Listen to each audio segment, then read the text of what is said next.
Alright, welcome to my video on my HK USP full-size 45 auto. This is a very iconic pistol. I don't really, not going to have much to say about it that other people haven't already said. It's an HK USP and 45 automatic. It has a 12-round double-stack magazine. This one is in a variant 1, which means it's double action, single action. Its manual arms is similar to a 1911, where it can be carried cocked and locked. It also has the advantage of having a decocker, where it can be carried in double action, single action mode. If you watch my video on the USP 9mm, I go over that in a little bit more detail. This one here, I picked it up probably, I don't know, maybe 10 or 12 years ago also, just like my 9mm. I'm a little bit more fond of the 45 than I am the 9mm, particularly in USP. This is a big gun, right? This is not something that most people are going to carry concealed. It's a holster gun, Call of Duty weapon or sidearm. This one here was made in 2000. Let's see, it's a, where's that code there? An AB code. I think it's 2001, if I remember right. Made in Germany. Pretty much everything I said on the 9mm is going to stand true on this gun. Overbuilt, accurate, super dependable. As in general, I'll talk a little bit more about this particular example, but I picked it up at a gun shop real close to my house here.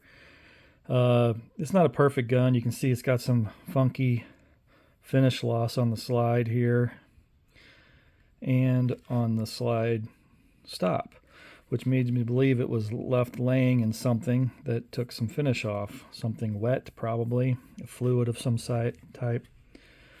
But other than that, that's the only thing wrong with the gun, and I'm not going to say it's even wrong, because that's okay.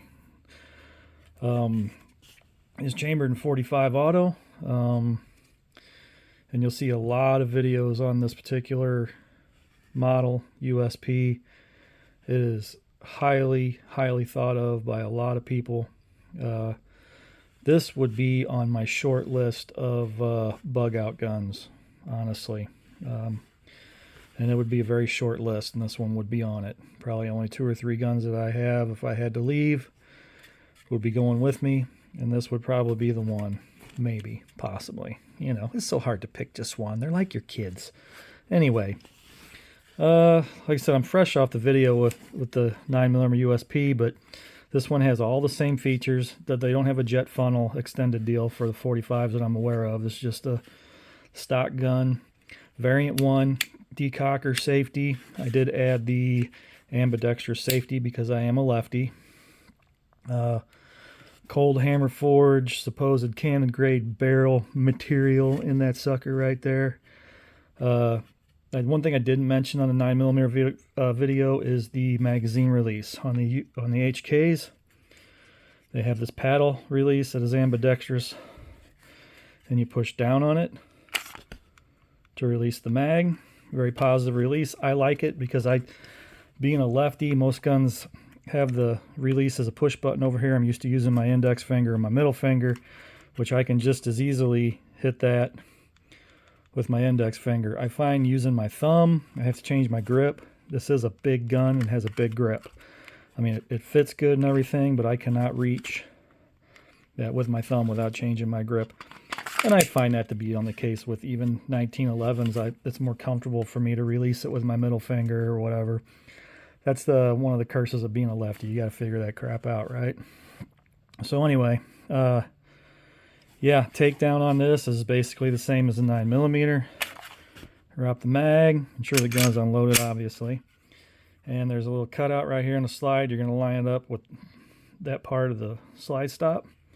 You're going to push on this. So I'm going to bring that back, line that up, push the slide stop towards us, and then you can just pull it out like that. Gun comes apart. Dual recoil spring on the 45. I'm sure it's people say these are very soft shooting guns, and this is one of the reasons why. My personal experience with it, I don't think it's any softer shooting than any of the 1911s I have. As a matter of fact, the 1911s with my hand loads are pretty easy to shoot. And I would find, if anything, and I'd probably be the odd man out here saying this, but it definitely doesn't recoil less, for me anyway. Other people, your mileage may vary, but anyway, the rest of it, typical Browning length, short recoil, whatever Browning design. Make sure that when you put it back together, that the half moon cutout is on the bottom. It's hard to do this through the phone here. Line that up. You can see all the internals there. I will say one thing about the HKs and going past field stripping, I don't advise it. I have changed my USP 9 to from LEM to variant 1, and I've also taken these apart beyond just field stripping, and definitely not for the beginner. I'll just put it like that. If you're going to do it, do a lot of research. Make sure you're doing it right. These things are plastic. You start bending and tweaking on stuff, you can mess stuff up. But that's from taking it apart further than you need to. Anyway, like the all USPs, the trigger guard's real big for being used with gloved hands, which is great for that. But with the proprietary rail, there's only one light, like I mentioned earlier, that fits on these properly. I don't have one, but I find the trigger guard's so large it pushes the light forward enough that I can't activate a light with my finger without changing the grip on the gun. Out of all the guns I have, I keep lights on a couple of them. The only HK I keep a light on is my HK 45C. It works really good with one. But these USPs, if you add a rail adapter like I have on my 9, I put different lights on it, and haven't found one that I really like that I can reach easily. If anybody's got a solution for that, I'm willing to hear.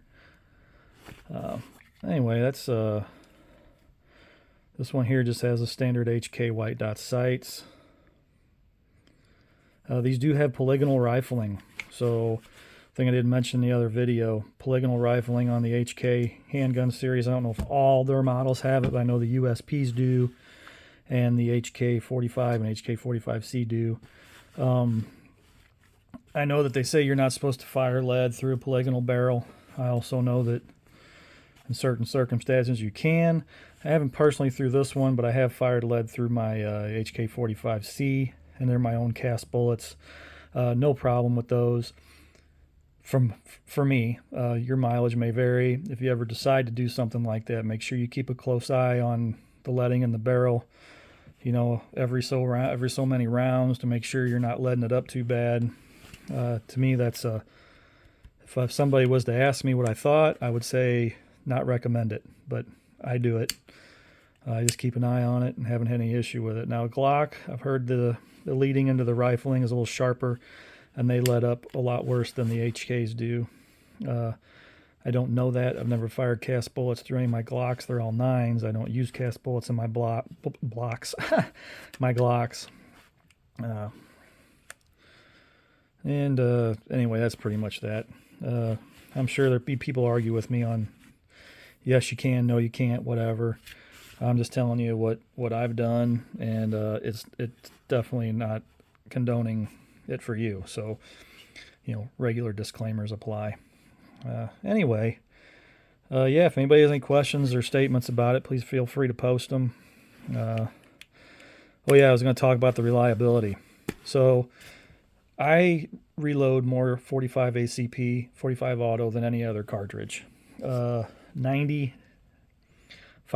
of what I reload is full metal jacket, round nose, military ball, 230 grain, which is the best feeding ammo. It's the best feeding style bullet you can use. I shoot a lot of 1911s, particularly old ones, pre-war ones, and that's what they're designed for. So that's what I reload, and this gun has been 100% reliable with those loads.